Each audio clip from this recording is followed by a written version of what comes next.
దానికోసం ప్రత్యేకంగా అంటే అక్కడ నిబంధనలు ఎక్కడా కూడా మీరు నెయ్యి మేము పలానోళ్ళు కొన్నారు మాకు డీటెయిల్స్ ఇస్తూ ఉన్నారు. నేను సభాముఖంగా ఎందుకు వాళ్ళకి పేర్లు ప్రస్తావించారు ఆ చెప్పిన వ్యక్తులు కానీ వీళ్ళు కానీ.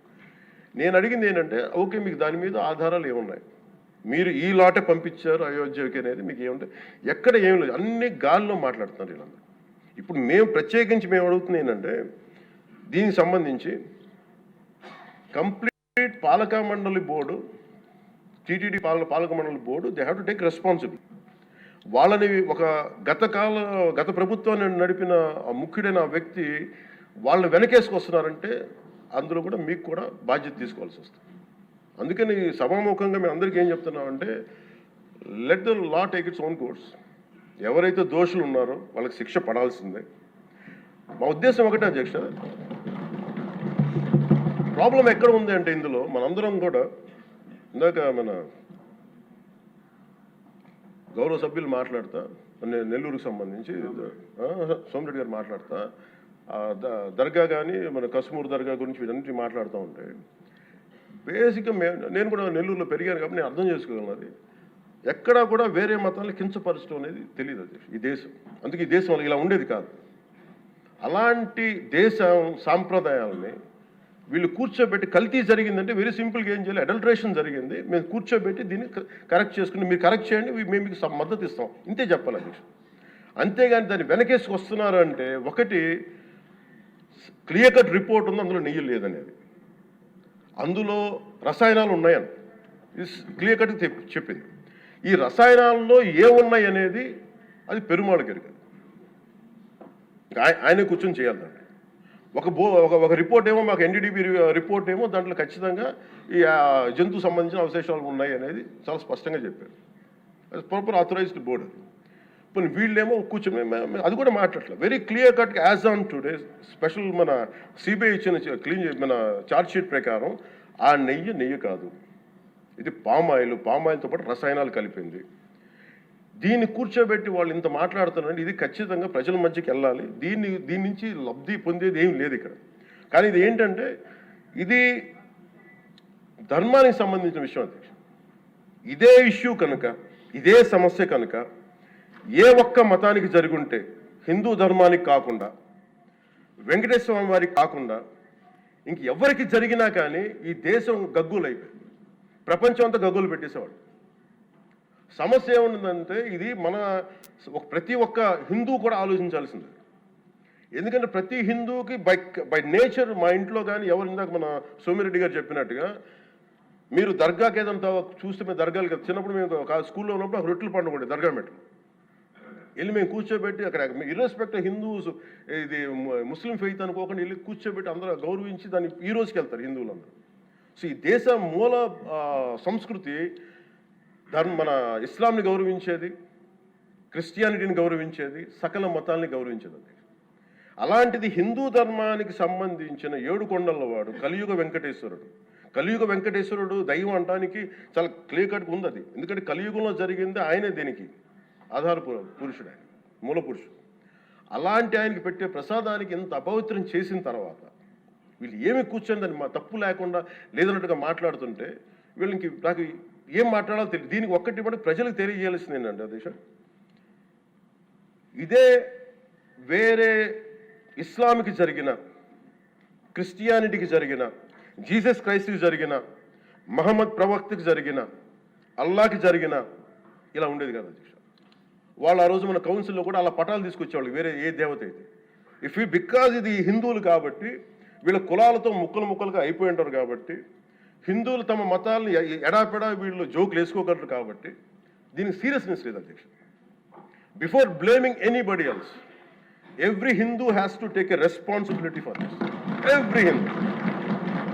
ఎందుకంటే మన ఇస్లాంని మనం ఎందుకంత కూర్చోబెట్టంత వాళ్ళు గౌరవించే విధానం చూస్తే నిజంగా మనం హిందూ ధర్మాన్ని పాటిస్తే మనం గౌరవించుకోలేమో అనిపిస్తుంది మనకి. అది మిగతా మతాలను చూసి నేర్చుకోవాలి అధ్యక్ష. వీళ్ళకి ఏముంది, వీళ్ళు ఇంత మాట్లాడుతున్నారు తిరుపతి లడ్డు మీద. నిజంగా వీళ్ళు కనుక మాట్లాడితే అదే వేరే మతం గురించి ఎందుకు మాట్లాడరంటే ఓట్లు పోతాయి అధ్యక్ష. హిందువుల ఓట్లు చాలా ఈజీగా ముక్కలు కులాలను చేసి పెట్టేసి పోతాయి. ఆ వెంకటేశ్వరం కాబట్టి శివుడు ఉంటాడు, శివుడు కాబట్టి అమ్మవారు ఉంటాడు, ఈజీ వాళ్ళకి. ఈ నైజం జనాల్లో మారినంత కాలం ఇలాంటివి జరుగుతూనే ఉంటుంది అధ్యక్ష. వీళ్ళు ఇలాగే మాట్లాడుతూనే ఉంటారు. ఇది లోపల నుంచి మనందరం కదలాలి. ఇర్రెస్పెక్ట్ ఆఫ్ పార్టీస్. నేను వైసీపీలో ఇప్పుడు రాని వైసీపీ నాయకులు కూడా అడుగుతున్నాను, వాళ్ళ పద్ధతిదారులు కూడా చెప్తున్నాను ఈ సభాముఖం.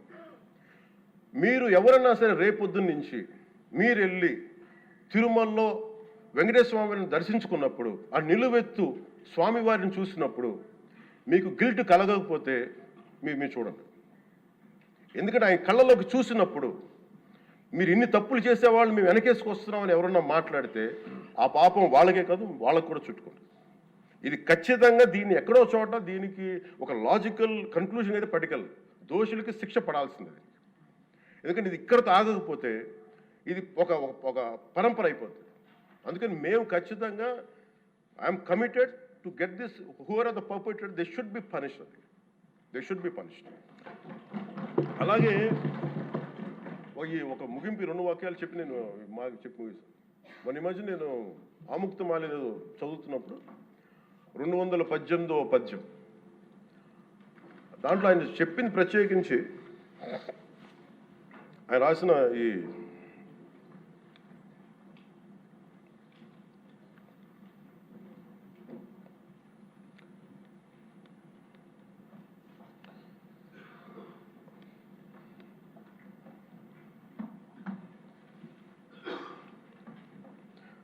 అంటే దేవాలయాల మీద డబ్బుల్ని ఎలా ఉండరు అంటే రాజుకి కర్తవ్యాన్ని ఉపదేశించే పద్యం.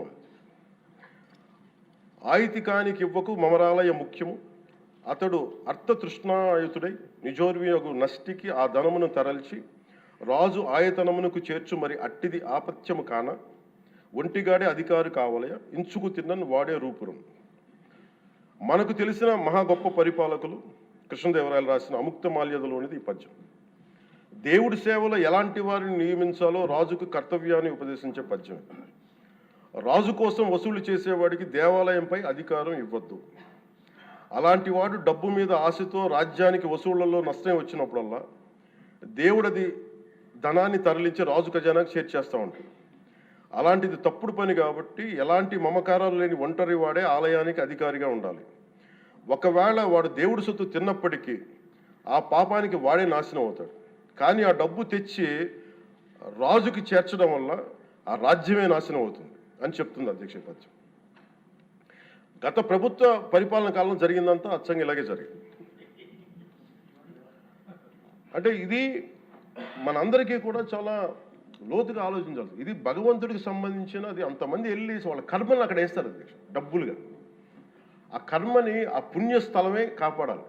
భక్తులు తాలూకు ఆ నిత్య 7 కొండల వాడి నామస్మరణే కాపాడు తప్ప ప్రజలు చేసిన కర్మను ఎవరైతే భగవంతుడి సొమ్ముతోటి ఆడుకుంటారో, భగవంతుడి డబ్బును దోచేస్తారో తరాలు కూడా లేచిపోతాయి. చాలా జాగ్రత్తగా ఉండాలి.